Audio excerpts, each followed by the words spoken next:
Practice series in cloud computing. Today we're going to focus on grid computing in the cloud. Just want to quickly introduce our panel today. This is Josh Frazier, Vice President of Business Development with RightScale. I'm joined today by our founder and CTO, Torsten von Eichen, as well as David Welch, a Senior Sales Engineer. And on the Q&A log is Matt Small, one of our Senior Account Managers. So today's agenda here, we're going to spend just a few minutes introducing RightScale and then dive right into the various grid applications and the cloud. We're then going to transition and take a look specifically at RightGrid. That's one of our grid-based products that we offer. We're going to look at a few live demos of using RightGrid in the cloud, and then also focus on some common use cases that we see with our RightGrid customers. As always, feel free to ask questions at any time. We'll be answering them throughout the webinar, both on the chat log as well as taking time to get Torsten's feedback. So real quick on RightScale, hopefully most of you are generally familiar with RightScale at this point, but RightScale is a cloud management platform designed specifically to address the gap between the applications that folks want to run in the cloud and the lower level cloud infrastructure resources. There's three key areas of focus. The first is around automation. We have an automation system that focuses on automating several aspects of common lifecycle tasks in the cloud, including things like auto-scaling and configuration management. Secondly, we have comprehensive libraries of cloud-ready solutions, specifically prepackaged server templates and write scripts that are designed to make it very easy and very quick to get up and running around common workloads in the cloud, such as setting up a database backend, scalable website, or as you're going to see today, running a grid application in the cloud using RightGrid. We complement all of this with our expertise and support, specifically addressed at getting you up and running in the cloud quickly and using best practices. RightScale is designed to be multi-cloud. We support both Amazon clouds, US and Europe, as well as FlexiScale, Rackspace, and GoGrid coming soon, and then the Eucalyptus project out of UCSB. So with that, I'm going to turn it over to Torsten, who's going to dive into some of the various grid architectures in the cloud. Hello everyone, this is Torsten. I'm going to dive right into what is really the most used setup on RightScale. We've had customers use this for over a year, which is really a blend or a mix of a web application, web tier, with a back-end grid to do some of the heavy lifting. So what's very nice is that in one environment, you get a complete website that has real-time interaction with users, or could have real-time interaction with devices out in the field and act more as a web service. And the web tier, the web application server typically submits jobs to the back-end batch processing grid and retrieves the results and displays them to the user. So in a way, all of the jobs are managed and submitted through the web tier. And users in the end don't actually see a job queue per se, or don't even notice necessarily that there's a grid in the back end that performs some of the heavy duty computation. And what's nice is, typically goes hand in hand here, is to grow and shrink the number of worker servers in the grid as the load increases or decreases as users upload multimedia files and have them processed, or 4 a.m. in the morning, almost nobody is on the site. And really the bulk of the applications in here are around multimedia processing, transcoding, various aspects of that, but not at all exclusive. We also have other applications that use that. Just what happens here if you move to the cloud is a number of things. First of all, it makes it really natural and easy to grow and shrink the number of servers that are working in the back end on the grid tier. And you're only paying for what is currently active. So during the day, users are active. You need a lot of servers. At night, there's almost no activity. The cost and the number of servers ramps down. It's also nice that it is all integrated in one infrastructure. At the end of the day, they're all servers that you install your software. You can SSH to them, you can run things on them, you can monitor them. They are all in one integrated environment. You can share resources across the tiers. If you need grid workers to access the database, the same database that the web tier accesses, then it's easy to set up. You have to think about scalability, of course, but it's possible. There's no barrier there. Same thing to access the same storage systems like S3, auxiliary servers, etc. Another nice thing, and I'll talk a little bit about that later on, is that this is easy to replicate and duplicate. So it's easy to take the entire architecture, web tier plus grid tier, and clone it for dev and test staging purposes. So you can try out and put load on it, see how it performs, and make sure that the performance is appropriate before you ramp up or do the next big release. So all of this flexibility is really very powerful and removes a lot of obstacles. What we're seeing more recently is a lot of interest in what I would call the more traditional batch grid applications, which is more of a job submission queue model with some priority scheduler that schedules jobs over a grid infrastructure over a number of nodes. And sort of traditionally, there's a fixed number of nodes and some complicated priorities on who's the most important and needs the most nodes, and kind of bin packing the time schedule to get everybody served at some point and minimize idle time across the grid. The changes that the cloud introduces here are really of twofold and somewhat related. The first one is that the number of nodes is now variable, right? You can, at any point in time, add more nodes to the grid. And it's interesting that basically none of the traditional batch grid schedulers have the notion of making a call out and saying, hey, I could really use more nodes at this point, or hey, we could shut down some nodes and save some money, because traditionally that's not possible, right? You have to build out the infrastructure in your data center to service the peak demand, and sending a page to the system administrator to install some more machines just doesn't quite cut it. So that's the first thing, is being able to extend the peak, improve the utilization by varying the number of nodes over time. The more interesting one is more the notion of on-demand grids.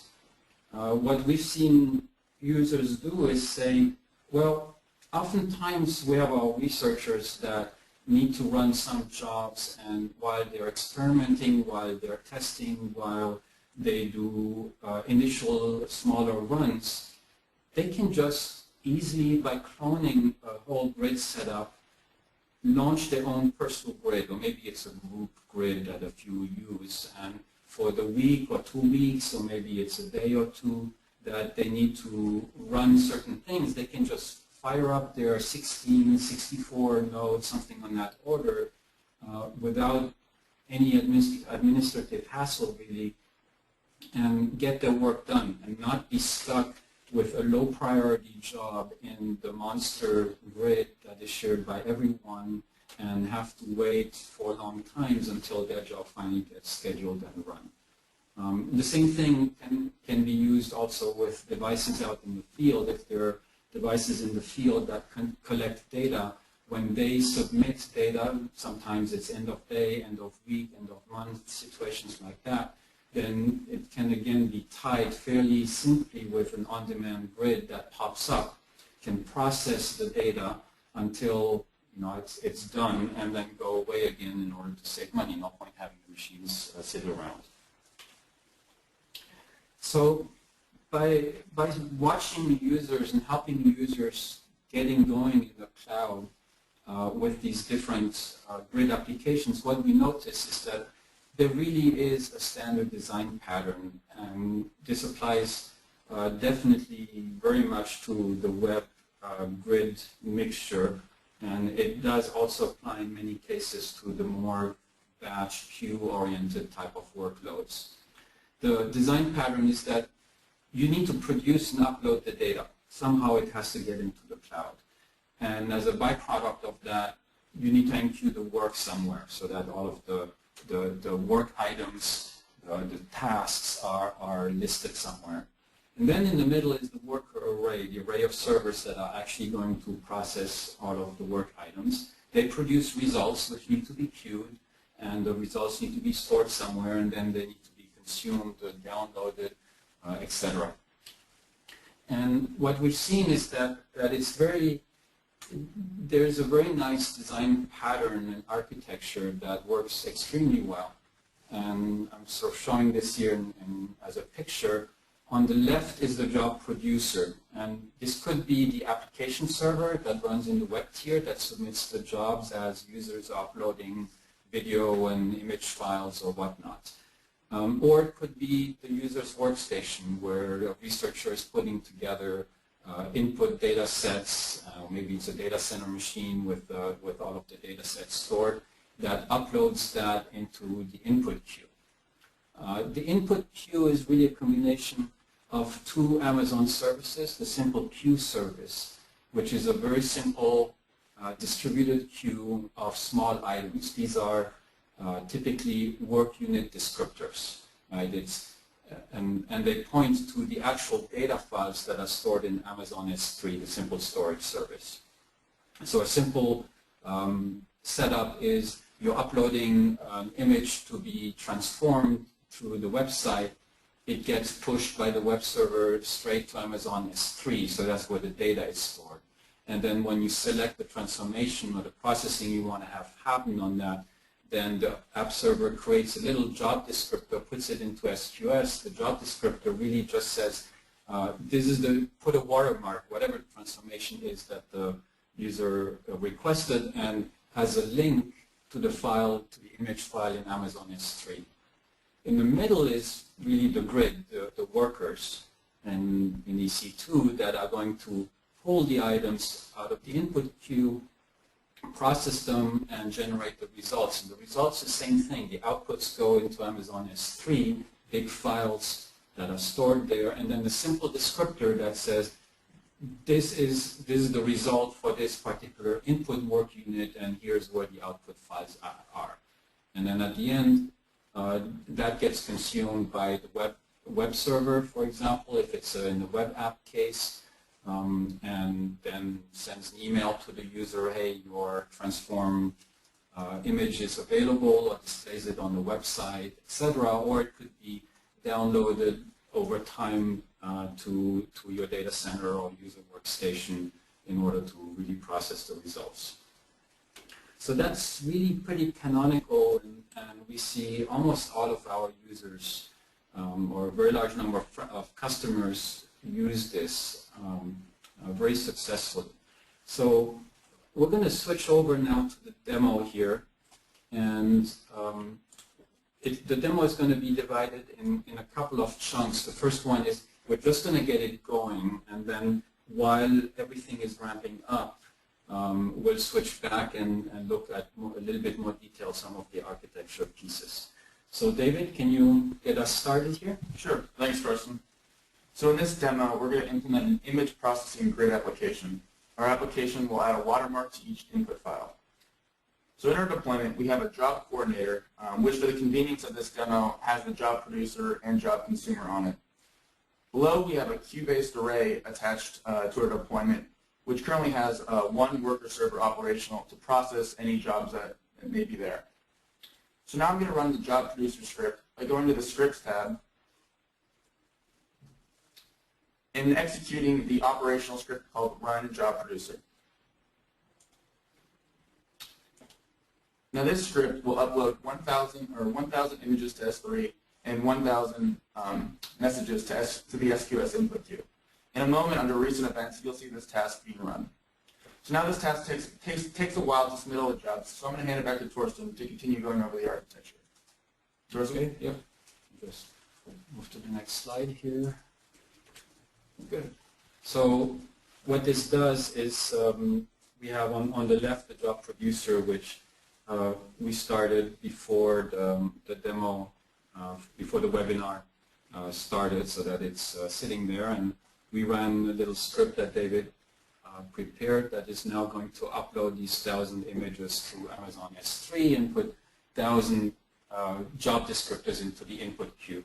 And we have the grid sitting there with one worker, so it's set to a minimum of one, so there's always one there to immediately start processing items.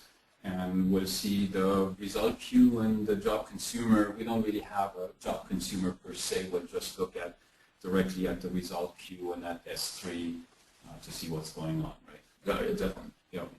Good. So maybe we can walk through all of those pieces and look in the RightScale interface and see where they are. We kind of started with that, but we can maybe just slide back.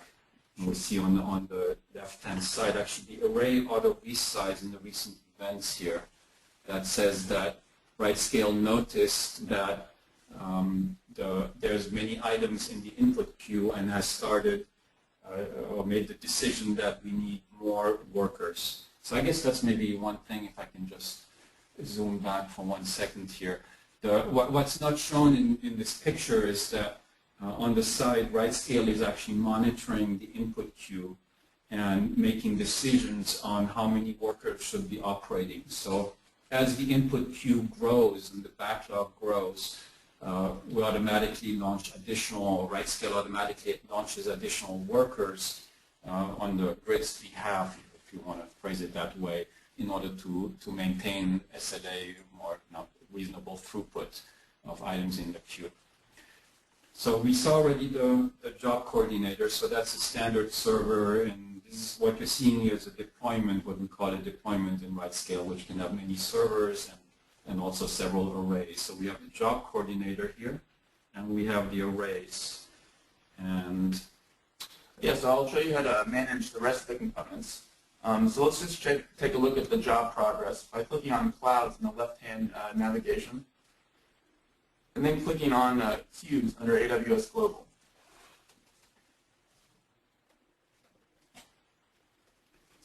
So the input queue, or the queues that we're using in this demo, are the grid audit, grid input, and grid output queues. So we have 282 items in the input queue.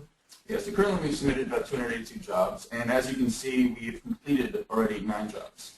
Can we look at one of the input items? Sure, I'll click on the grid input queue. Right here for it to update, yep. The screen sharing takes a second. And to view the top item, I'm going to click View Top Item, and this pulls the latest message from the grid input queue. So that's fairly short. So basically, it mostly talks about where the S3 download is. So that's where to get the image that needs to be transformed. And then I guess in this case, it's scanned. Transformation is encoded in your worker code, right? No. But in general, you could have a descriptor here that selects which operation should be performed. Exactly. Okay. So now that we have some completed jobs, let's take a look at our results.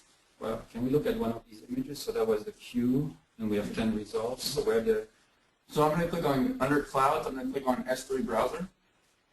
So it's the grid-webinar/input grid-webinar. And the bucket that we're using is the grid webinar bucket. So we'll have all our input and output files in here. So let's go take a look at one of the input images that we submitted.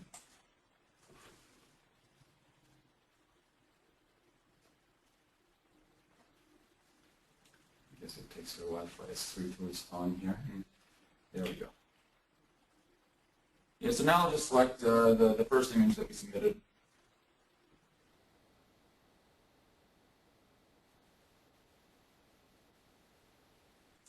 And in a moment, you'll see. So the screen sharing takes a while. Okay, so as you can see, here's our image. So let's go take a look at the associated output image from this job. So there was a question about really what does the job consumer look for or pull, and that's what the output queue is for. It can pull the result items from the output queue, which are simple descriptors that point to the actual files in S3 that have been processed as part of a job. And the descriptor might oftentimes contain information about which request it was, or where the output is supposed to go, such as if it's a website, it might say which user and whatever, which whatnot item object on the website this needs to be attached to. Sorry. So now I'm going to jump back into the grid webinar bucket by clicking on the arrow icon and to view the associated output image.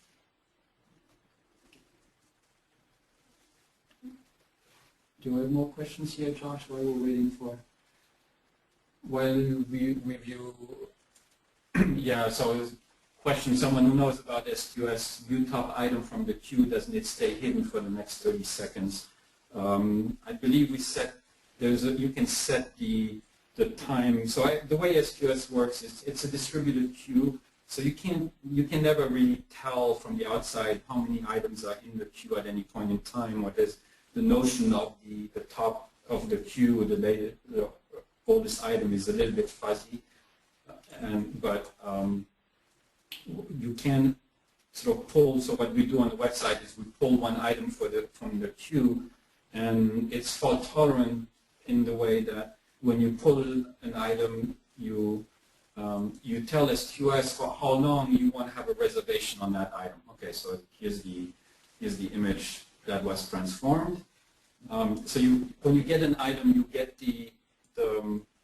a reservation on the item for a certain time period, and if you don't delete the item in that time period, it basically goes back into the queue for some other worker to process. That's in case the worker that processed it crashed and never finished, so that the work item gets done by a different worker.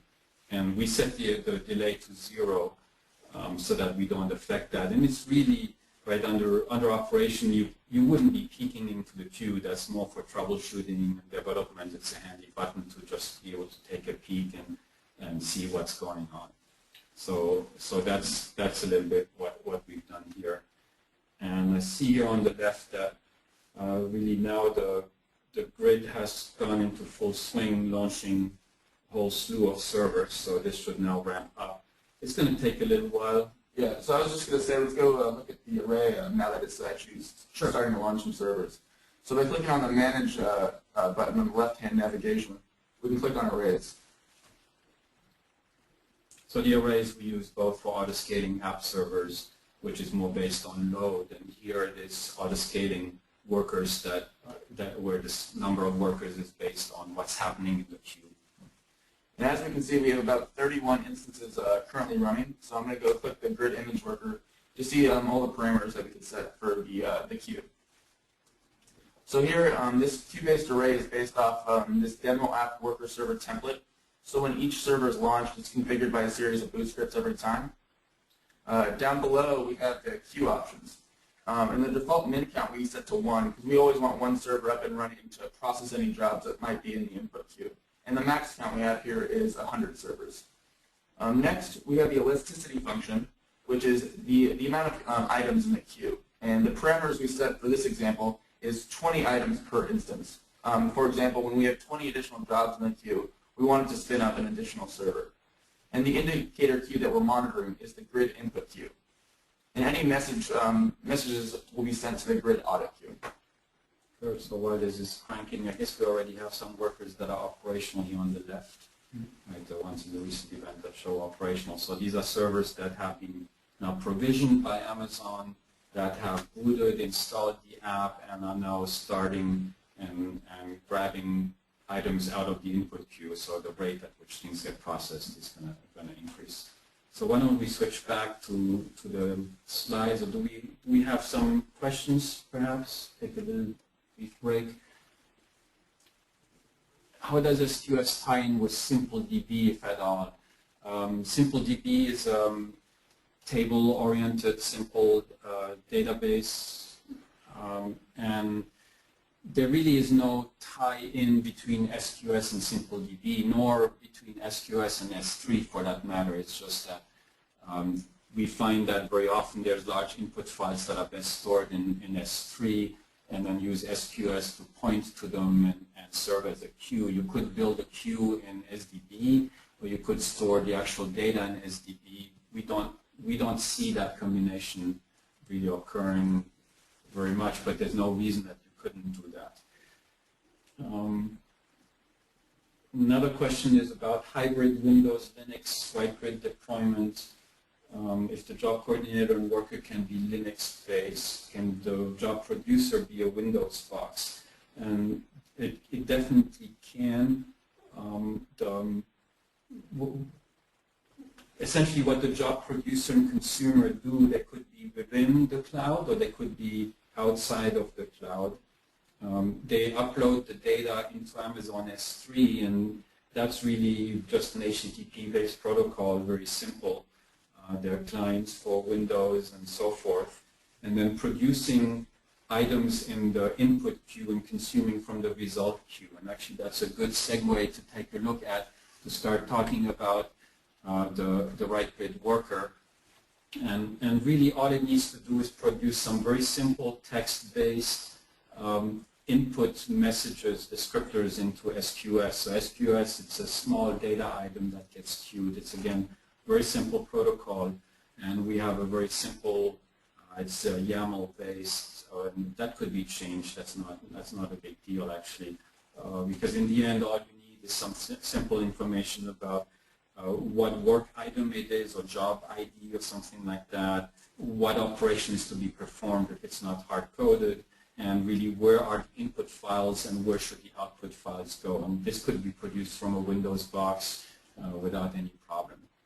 So what we're seeing here is what now, so far we talked about the overall architecture, how the whole system hangs together. And what we found is that there's again a similar design pattern for what happens on a worker node. So all of these worker nodes in the grid spin up, and they all actually do the same thing between applications. They all sit in a loop and iterate over all of the items in the queue and then do the work inside of the loop.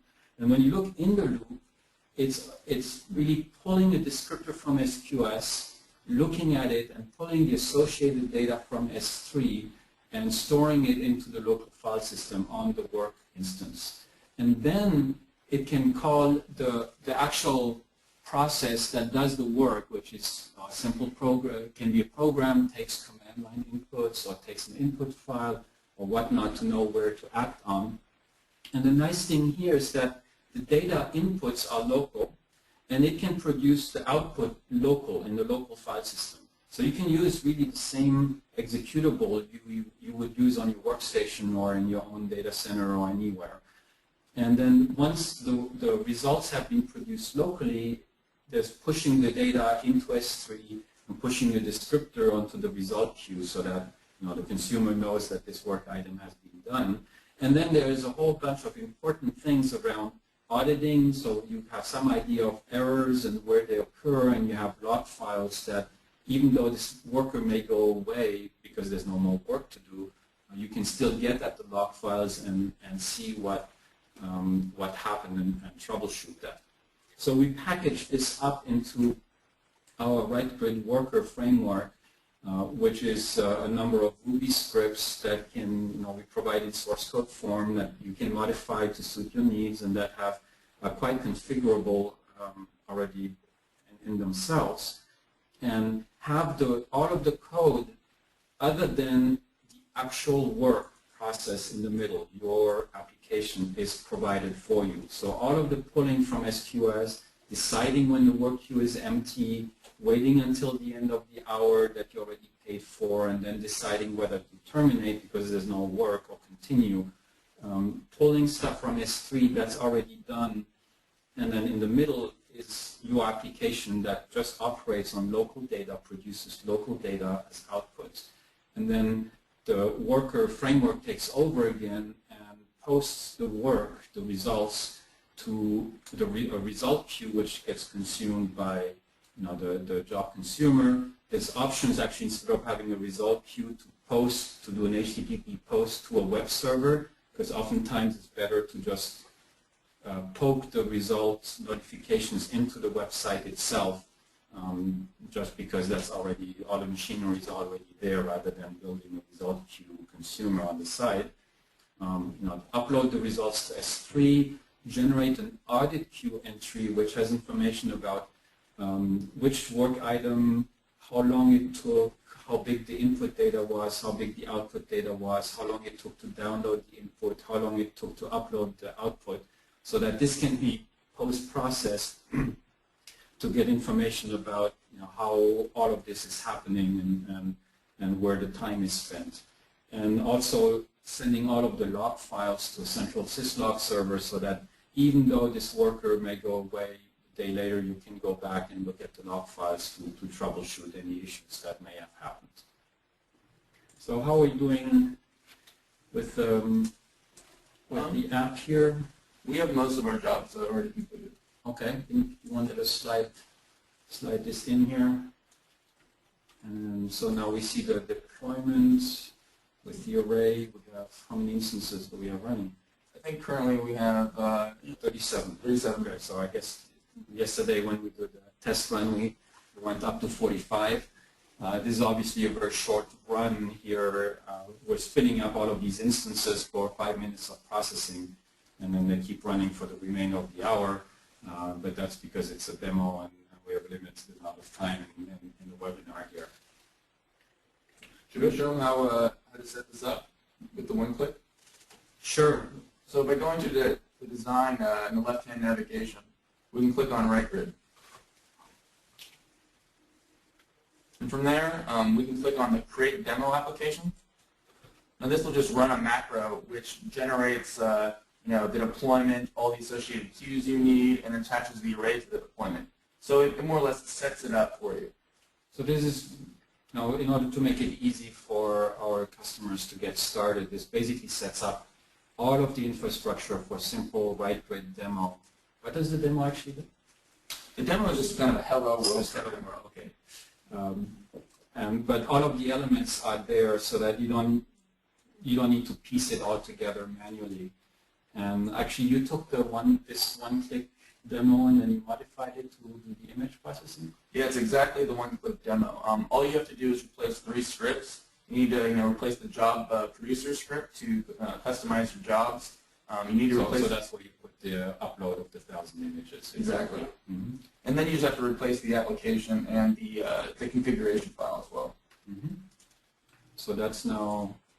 So if we reload it here, you'll see the new Right Grid demo app running. So that's the deployment, and it immediately launches 2 servers.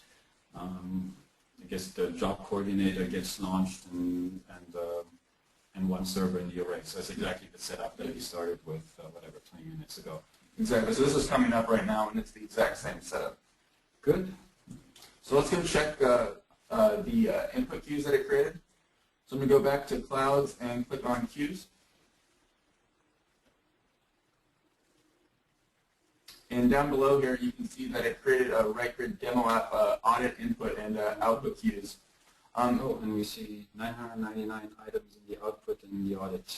Yeah. So basically, it's all done now. Exactly.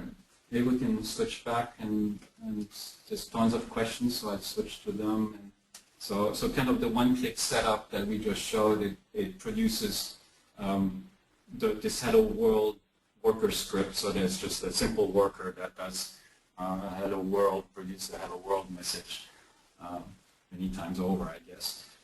And the worker array is set up with the 1 worker running. There's a coordinator, and it's submitting some hello world work units, and the SQS queues are set up in security group, and sort of all of the little trappings left and right. And I guess a bucket is created in S3. So yeah, the buckets are created, and it sets all the inputs. So it's kind of piecing all of everything together, so it's easy to get started. Aha, someone asks, what happened to item 1000? I guess your loop is off by 1 and you're producing 999, huh? Exactly.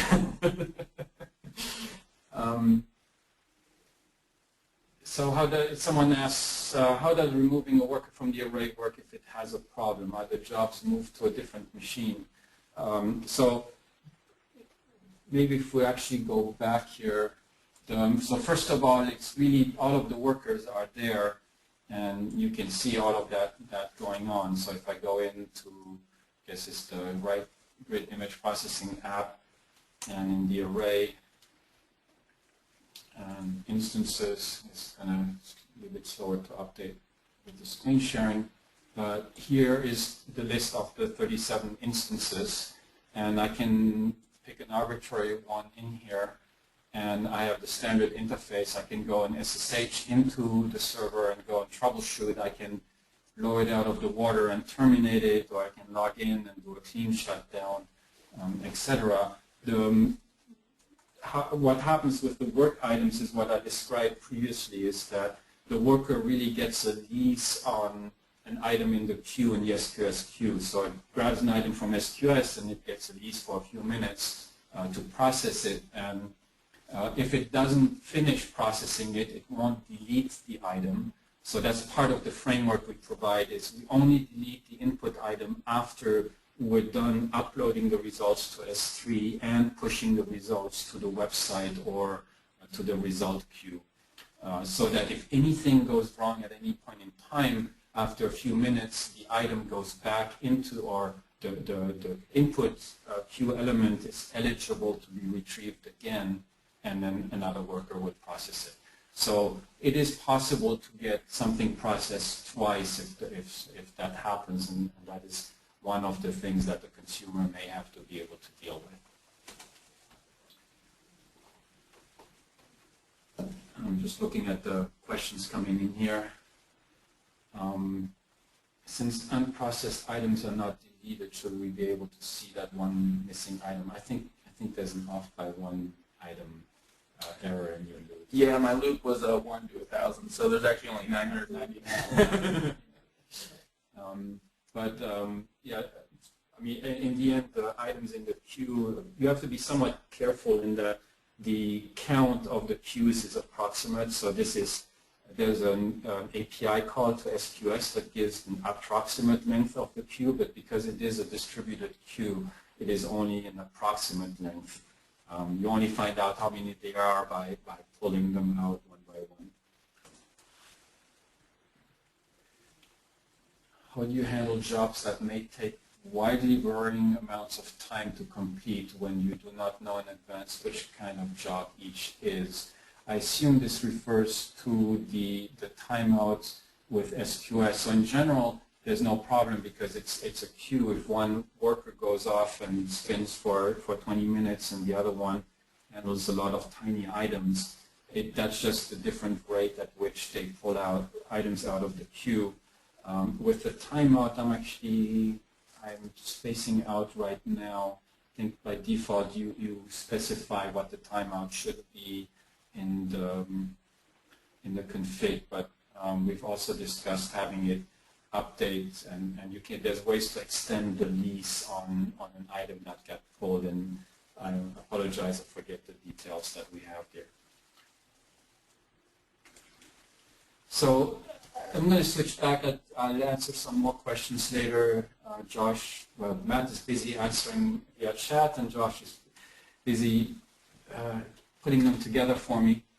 So some of the use cases that we've seen to date, large pharmaceutical companies doing protein analysis, and really the great thing is that they can cut down on the turnaround time for the researchers, and they've been very excited about the ability to launch a 64-node grid kind of on a whim for a day or two while some researcher is trying out something new or is processing a batch of inputs and running something. So that has really improved their turnaround time and reduced the red tape that they have to go through. Another interesting application is on insurance fraud detection. So this company analyzes insurance claims, these are actually healthcare insurance claims for fraud and bad codings in the forms. And they go back through hundreds of thousands to a few million items for kind of looking back in time for their customers. And it ends up being an extremely bursty application where there may be weeks where they do nothing, and then suddenly they have several million items that they need to process within a couple of days. And for them it was spend multi-million dollars on building out infrastructure internally that would mostly sit idle and be strapped for some of the big jobs that they're going after. And here they can really do it on demand, and when you look at the end at the cost, it is quite ridiculous compared to the CapEx expenditure. We have a lot of web tool media transcoding. Animoto, you've probably seen, scaled to around about 4,000 servers within a couple of days in order to handle scaling when they put their app on Facebook and really got huge adoption. And that was all handled by RightGrid, so they had actually multiple of these grids in the back end of their web application that were chained. So the output queue of one was actually the input queue of the next, and they had 3 layers of that to upload pull images from image services, and then the second one to analyze an audio file, and then the third one to actually put together photos and the audio to produce a video. So they had 3 layers of these grids, one after the other, and several thousand servers inside of them. Another question: how does the queue work with high CPU instance? How does it know that it can send 8 jobs to that instance before launching another one? Yeah, you can have multiple workers on the same instance. So right now we only have 1 worker on the instance, but you can change that to 8, and you can process 8 jobs at a time. Okay, I actually didn't know. I guess that's what customer demand does. Whatever is needed, we will produce. How hard is it to handle data already on EC2? For example, processing event logs. So I'm not sure I understand the question correctly, but I assume it means it's very similar to the web application case where there's a web tier and then a grid tier behind it where there's certain servers. In this case, the question is about logs that are being produced, and it's really the same as a user uploading a set of images to the website that now get processed, and that the machines that are producing these items can fairly easily stick them into SQS if they're small, or stick them into S3 if they're larger, and produce an SQS queue entry. There are almost for all programming languages pretty simple plugins that access SQS and S3, make that easy. There are permission rights and credentials that you can put on your machines. SQS has also a nice way to give access, in-queue access to a fairly large number of users, even anonymous, but then restrict who can pull out of SQS. So it makes it easy to submit from many different locations within EC2, outside of EC2, etc., into an SQS queue and have no way sit there and processing that.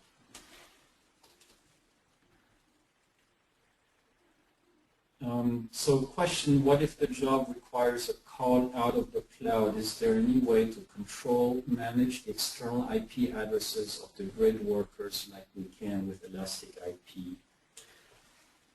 That's a good question. So just one item of confusion here is EC2 instances, whether they have an Elastic IP or think static IP address or dynamically assigned IP address, can always access external resources. So there is no restriction on outbound TCP connections or outbound initiated UDP traffic. So that means you can always access external resources, for example, some database that contains input data or that contains reference data or things of that sort, or to push results somewhere. Where Elastic IPs are really useful is for inbound requests, and it generally is not a good idea to have inbound stuff into a grid that is managed in the architecture that we described here. Where we see inbound requests to an array of workers is more when we're talking about scaling application servers, and at that point the scaling tends to be better controlled by looking at load metrics such as CPU load or I/O node on a machine and not through an input queue, which is something we support in the arrays. It's a different way to use an array of servers. And at that point, it's also typically advantageous to go through a load balancer or a set of load balancer instances that are static, that are fixed. 2 is typically sufficient, certainly with HTTP traffic, and in essence hide the worker array behind that.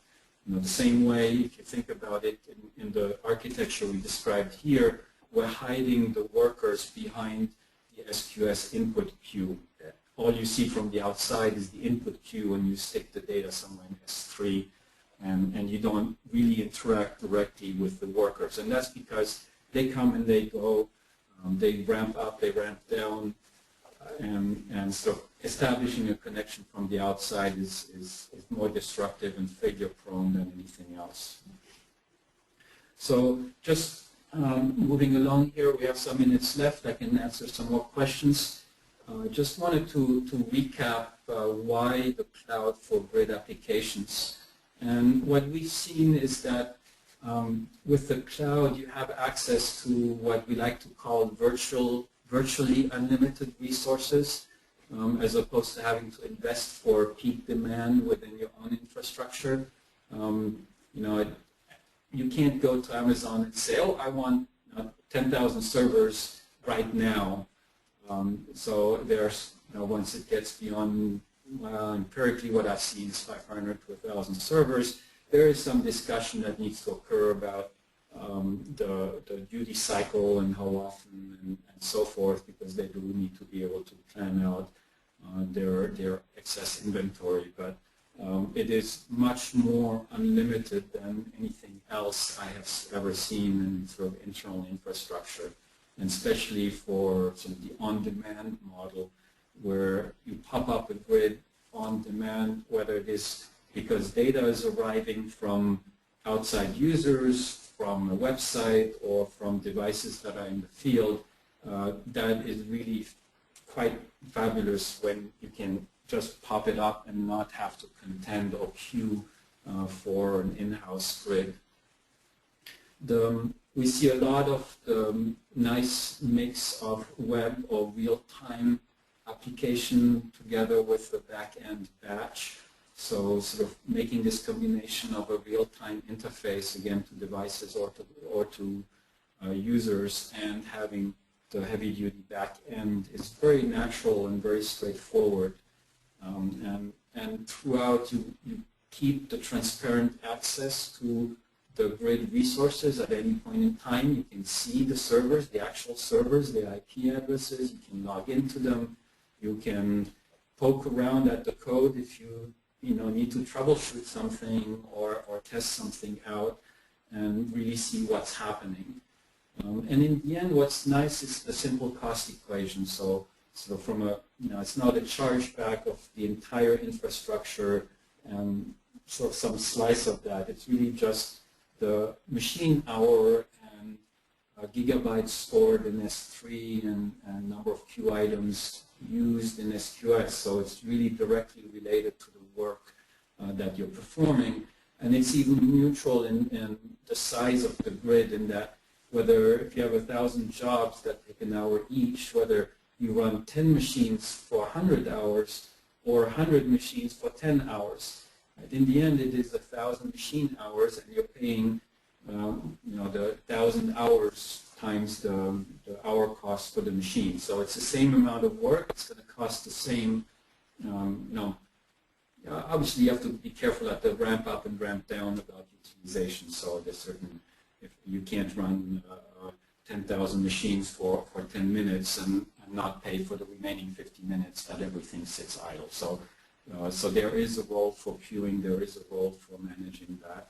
But at the macro level, it is really when you pop up your 64 nodes for a couple of days, and you're going to be paying just for the amount you use, and you're limited by your budget, right? That's the nice thing, is whatever budget you have determines how many machines and how long you can spin them up.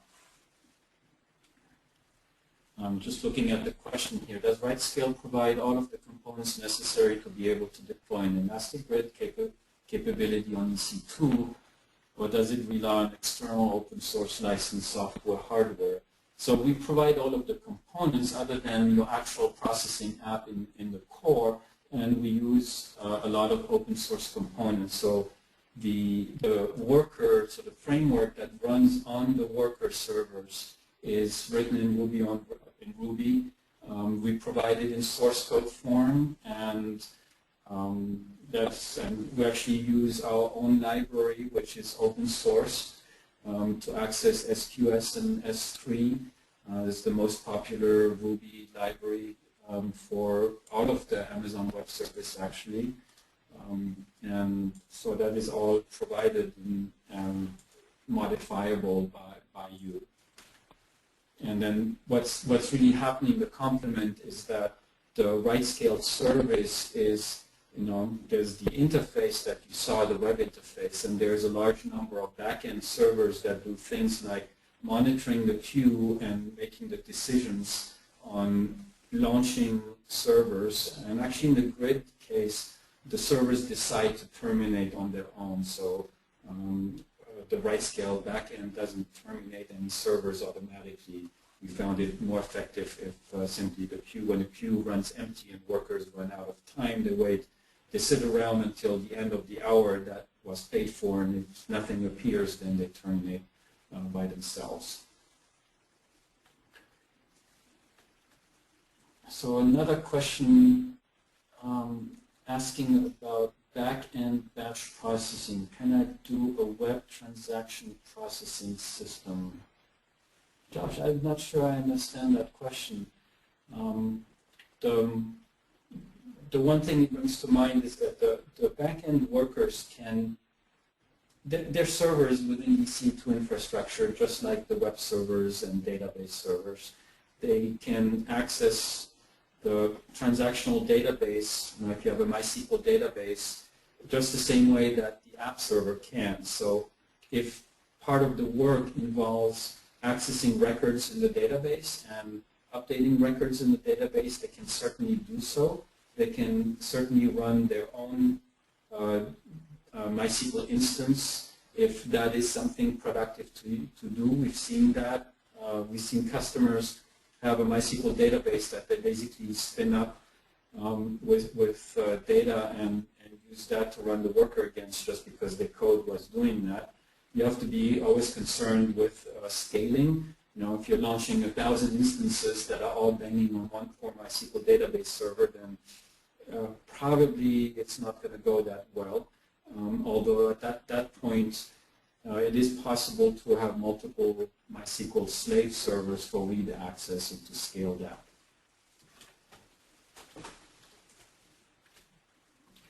So just wrapping up here, the benefits overall, so there's the benefits of the cloud and grid, and what we've wrapped around it and what we provide with RightGrid is this architecture that we've seen many customers be successful with that has a number of configurable items, whether it's a website or whether it is a client that runs in your own data center in order to produce and consume the jobs. All of those things can easily be replaced or plugged in.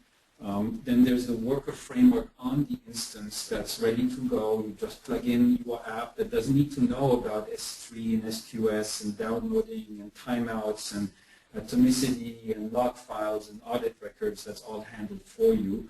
And everything is tied together through the RightScale interface, so you have a web interface to manage it, to clone it and spin it up, spin it down, and see what happens, troubleshoot, debug, etc. So it's really about saving the time to get going and having visibility, having the end user have visibility and control over the resources used and cranking away. Great. So thank you, Torsten and David. Appreciate you taking us all through that. Just to wrap up, a couple parting words. One, as usual, we'll keep the Q&A log, the chat window open, so keep the questions coming. And if we don't get a chance to follow up in the next 15 minutes or so, those will be answered independently following the completion of the webinar. If you'd like a live demonstration, a one-on-one of RightGrid, please contact us at sales@rightscale.com or just give us a call. Also, just wanted to point out, Amazon has just recently released a series of public data sets. So there's one opportunity for you to take advantage of those now public data sets and RightGrid to do some some grid processing in the cloud. Finally, if you'd like to get a live recording of this webinar, it will be made available about 24 hours from now on rightscale.com/webinars. And also, all of the webinars that we've done in the past will be available on that page as well, so feel free to download them at your leisure. Once again, thanks for joining, and we'll see you next time. And we'll keep the microphone open. I can answer a couple more questions. We'll stop the recording here. And